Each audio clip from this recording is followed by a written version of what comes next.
Bayou Time Sports is brought to you by Terrebonne General Health Systems Community Sports Institute in conjunction with Barker Honda.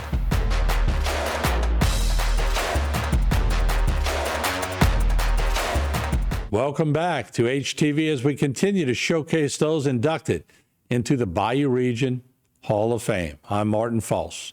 One of those inductees, Phillip Livas. What an athlete he was. And I know a lot of you remember all those kickoff returns, runs from scrimmage, college events, bowl games, professional football. Let's listen in at the columns where Phillip Livas was inducted into the Bayou Region Hall of Fame. The next video you'll see is of our final inductee tonight, Phillip Livas.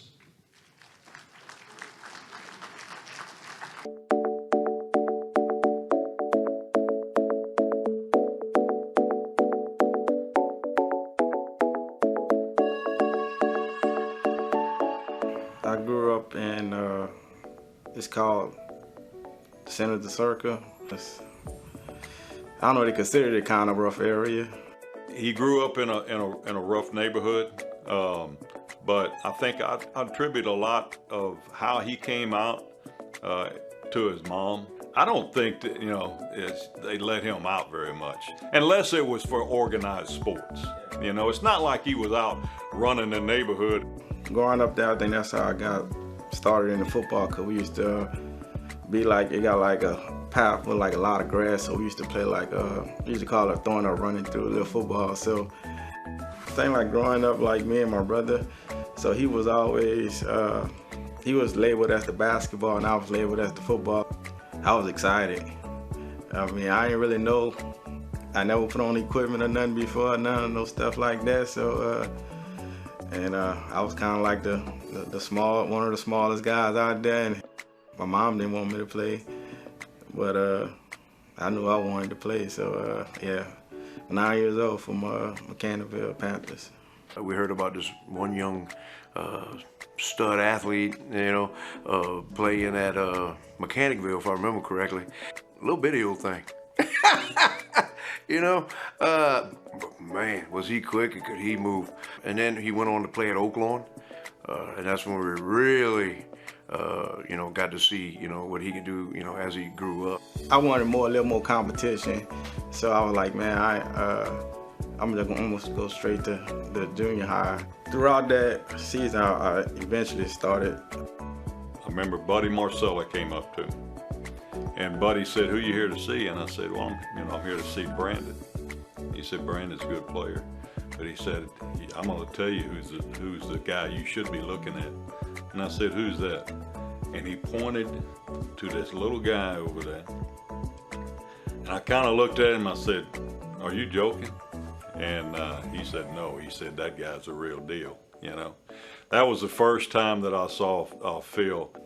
We went undefeated my 8th grade year and everything, so it was I wouldn't say it was. It wasn't easy. Like TBR was, man, it was just outrunning people. And once I got there, I started learning the blocking schemes, learning what this person was doing, that person do. So it wasn't just like running straight to the sideline and outrunning people. So you had to understand blocking scheme, understand defense, and so I think my 8th grade year I started doing that more, and it translated to the next level. I knew from the jump that I was going to South Terrebonne. It was like, and when you look at it now, it was like how people call like DBU and all that stuff, but everybody know you was a good running back. You going to ST. That's where that was at. And like you said, before me, I knew Aaron Harris and all those other guys, Joe Coop and all those other guys before me. So I just wanted to be the next running back, the next best running back to come through ST. So that was all on my mind ever since, like you said, Oaklawn, just to be the next running back at ST. Against John Curtis, his freshman year, he was on the defensive side of the ball for us, and he was returning. I think Curtis was in our district at that time, and I remember it being a foggy night. And they kicked the ball off the field, and he ran it back to their 15-yard line. Joe McKnight was just stud. you know, on the offense, you know, and we had Phil on the defensive side, and he played he played every down as a true freshman against John Curtis, you know, powerhouse in Louisiana, and that final score of that game wound up being 6-3, and Phil played a great defensive game that game. I think in half a season he ended up making all district in half a season. Wound up being first team all district his freshman year as a defensive back.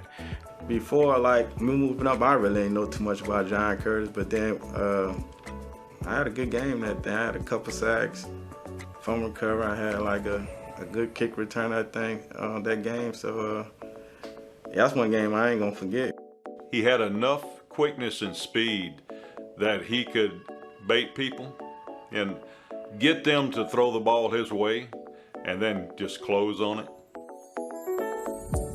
Probably West St. John it might be one that he returned. I think he returned a kick return late in the game that ended up winning us. And I can remember talking to, asking Coach DuPont, you know, Laurie after the game, I said, "Why do y'all kick it to him?"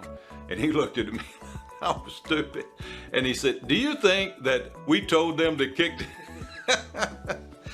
I remember we were playing against H.L. Bourgeois when we were in the same district in 5A football.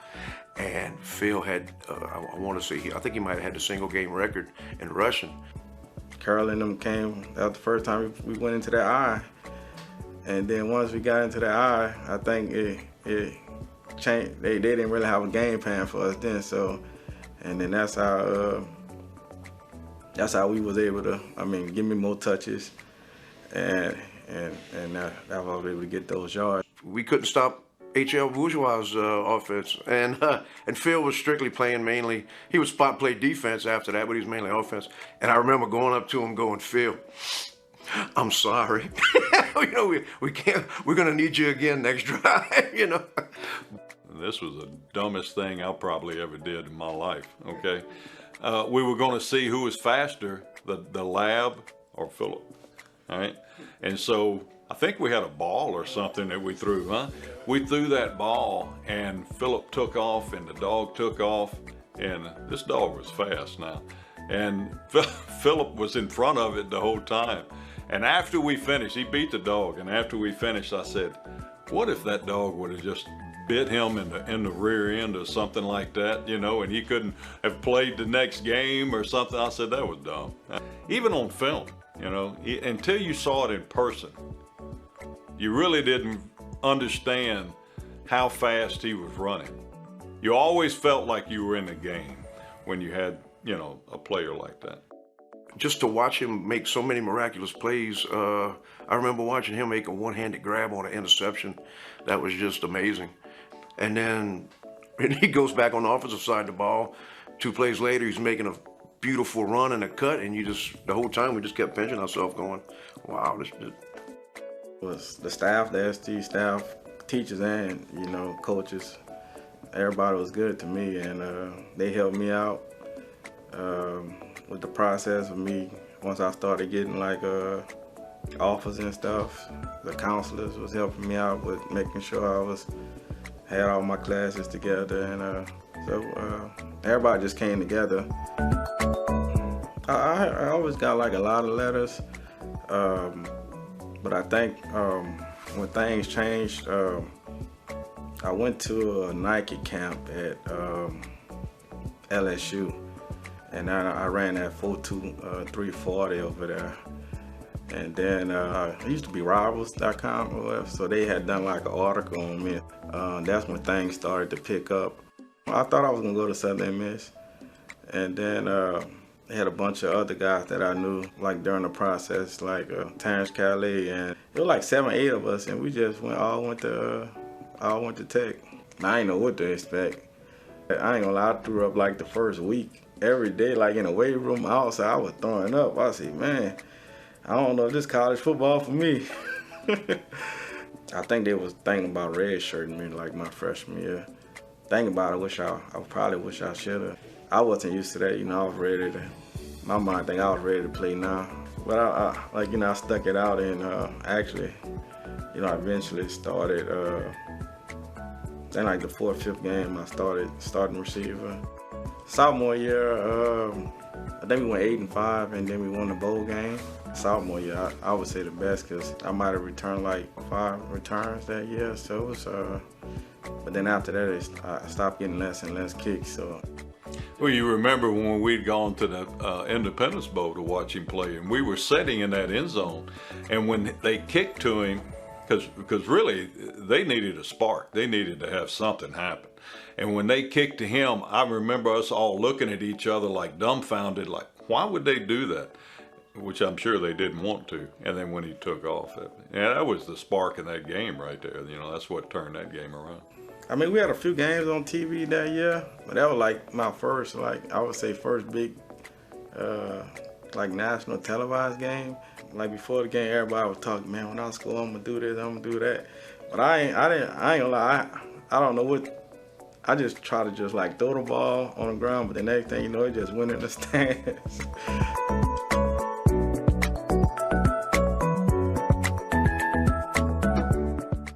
I had a lot of teams calling me during the draft, and it was like, we got some late picks, like you won one of the ones we considered and stuff like that, but you know, it didn't work out. But I knew that if I didn't get drafted, I was gonna have, you know, options to go. The reason I chose Miami was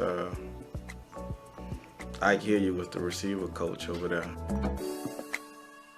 It was like a league. They had, so the team I was on, they had like Tim Crouch, and they had like Maurice Claret was the running back, and they had, man, like first rounders, and so it was a pretty good league. I think it only lasted that 1 year though.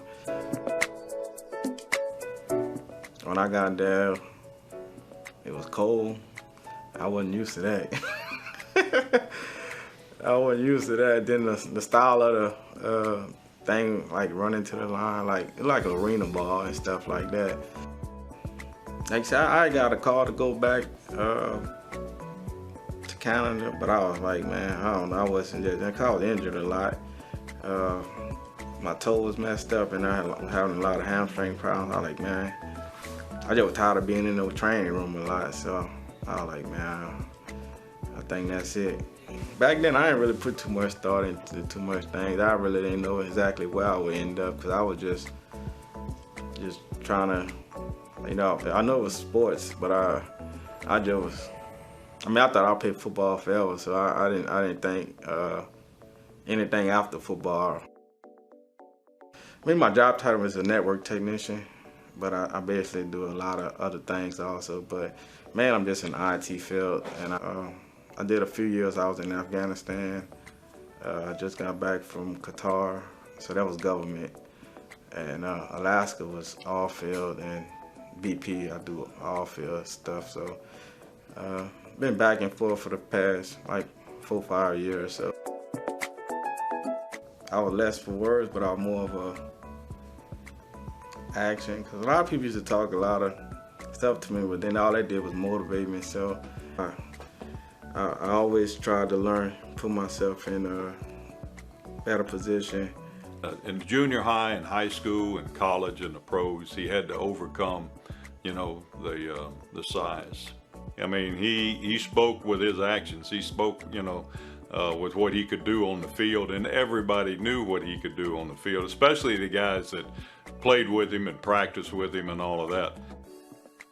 I wish I would have trained a little more and just took care of my body throughout like high school, probably college too. So I think if I had to do it again, that's about the only thing I think I would change. I don't know. I always think about that, if I could have went to a school and played running back, what kind of numbers I would have did, or how things would have worked if I was able to play running back. The love for his family.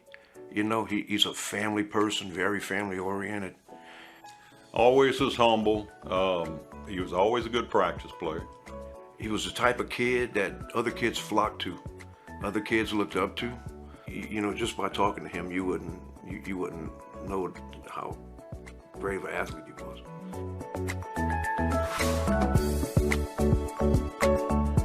We'll be right back. More with Phillip Livas. Don't go away.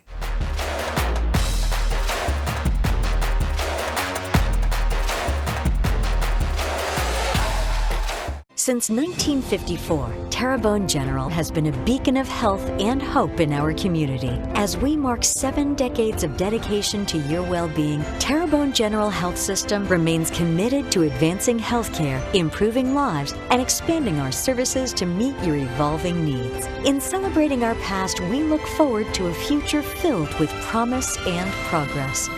Your health is our legacy. To discover more, visit tghealthsystem.com. Bayou Time Sports is brought to you by Terrebonne General Health Systems Community Sports Institute in conjunction with Barker Honda.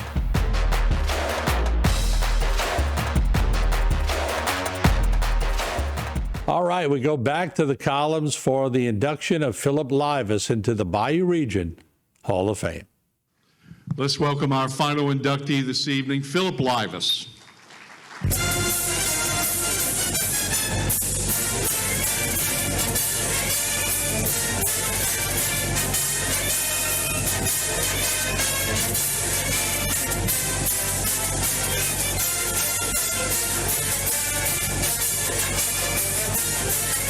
First, as I stand here, I'm filled with gratitude and joy, receiving this award.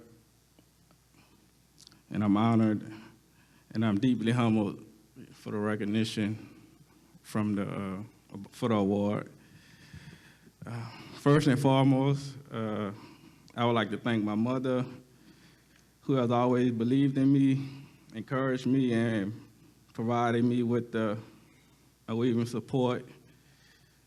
To my siblings, who have always been my cheerleaders and confident.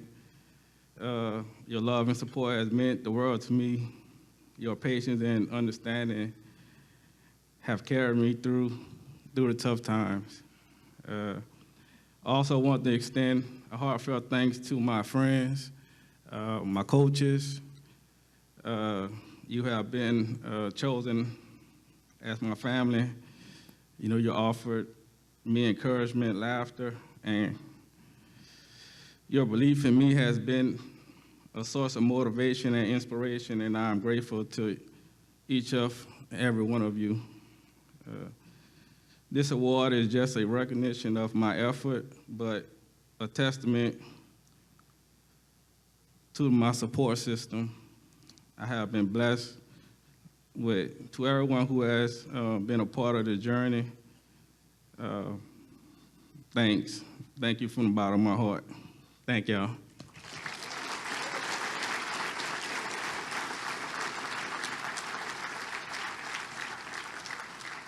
When we come back, I sit down with Phillip about a great night and what his career has meant to him.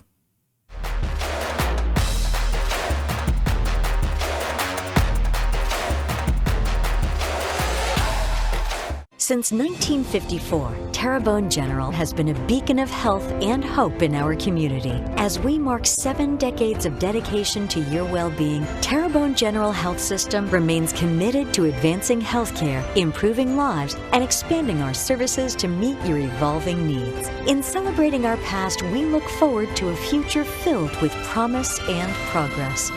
Your health is our legacy. To discover more, visit tghealthsystem.com.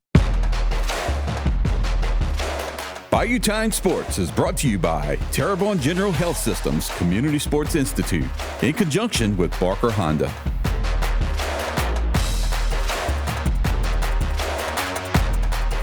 We had the privilege of seeing Phillip Livas in our sports. I mean, we were in the editor room many times. There he was on the highlights. But, Phillip, I remember the days when all those coaches were looking at you, Coach Curlin and Coach Marcella, and you were running back, I guess in the Bantam or TPR league. I'm not sure which one it was, but you sure were fast, and you caught their eye early. But growing up on that east side of Houma, a lot of people thought that was so tough a place to grow up, but so many great athletes came out of there. So obviously it was a tough place maybe to grow up, but it made you tough, didn't it? Yeah, I agree with that. Like you said, growing up in on the east side, a lot of things that I grew up with helped me as growing up as I grew up, toughness and all that stuff. Cause I always was undersized for the position I played, but I had a lot of toughness and mental toughness that helped me like when I was on the field. So that kind of stuff growing up helped me throughout my career. Yeah, but you had to know you were pretty doggone good at an early age because nobody was catching you. Once you broke through the line, it was 6 points. I don't. Yeah, I felt I was kind of good. Like you said, from T-Bar, like you said, I played T-Bar for McCannville Panthers, and we was a pretty good. Actually, like I said, we had a lot of people. I don't think I was the most talented person on the team, and but like you said, I just stayed at it, and like you said, I caught the eyes of Coach Carroll and them in the community at a young age, and a lot of people within the community, helped me throughout high school, college, and ever. So a lot of stuff that I wouldn't have done without the help of coaches, community, and everybody else. I just got one question. I want the audience to hear this is why, after they saw this man take kickoff after kickoff or punt after punt into the end zone, why would they even kick it to you? I think some people used to be didn't believe it until they see me in person. Or a coach was saying, we're going to kick it to him just to be a little cocky, but you take it to the house. Yeah, that's what I used to like when coaches used to be cocky and I prove them wrong. So and like I said, after the game, they still be like, much respect and all that stuff. But that's just stuff that I like to do, special teams. They gave me a lot of opportunities, and so yeah, You had a great career at South Terrebonne, didn't you? Then you moved to college. You go to La Tech. What was that like going from high school to college? It was. I mean, the biggest thing for me was I think I could say like the transition from like working out training in high school from college. That was the biggest adjustment that I had to get to. But once I got in caught up with that, the coaches did a good job of getting me, slowly working me into the system. And, they put me in certain situations to get balls, just to get quick touches and stuff. So, and once I got to hang up the game speed, I mean, I felt I took advantage of all the opportunities that I had. If I'm not mistaken, maybe a 4.23 40. I ran that in high school at a Nike camp. What'd you run at Tech? I was a 4.3. Okay. Yeah, I was a 4.3. I think I had a lot of injuries. I mean, I wouldn't say a lot of injuries, but I had a turf toe injury. Yeah. Oh, that hurts. I took my meniscus in both of my knees, so I lost a step. Yeah, not too bad. Not too. Even at 4.3, that's pretty doggone good. And then you moved on to the pros, another jump, and you were able to handle that. Yeah, like you said, I think, like you said, from the transition, I was I think like a lot of people, like I don't really pass like the eye test, so because I'm kind of undersized and all that stuff. But like you said, they gave me a chance. I took advantage of it, and then I was able to travel and meet some nice people, and I still talk to a lot of them, still to the day, coaches and players. Yeah. What does tonight mean to you? Man, just like from talking to Stan, like it's just showing, like a lot of people from where I'm from on the east side of Houma, that they got a lot of different ways to be successful, and I just want them to see the video, just to see my history or things that I've been doing. Hopefully, encourage them to do better. You were one of those guys. Our cameramen used to sit on the sidelines for the game of the week and see how long they could last on the sideline before guys like Phillip would get to them. And I would warn them. I said, he's moving a lot faster than you think he is. So when he's about 20 yards away, you better bail out. Bail out, coming huh? right at you. Phillip, congratulations. What a storied career. good to see you tonight, and enjoy your night. Yes, sir. Thank y'all. Congratulations, Philip, on a great career. We know you were excited about it. Good to see your family on hand. They were excited also. What a great group inducted into this year's Bayou Region Hall of Fame.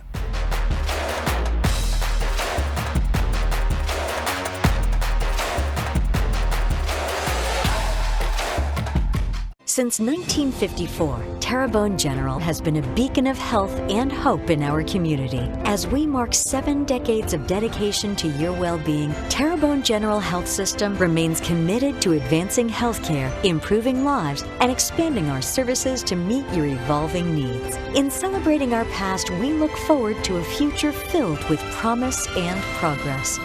Your health is our legacy.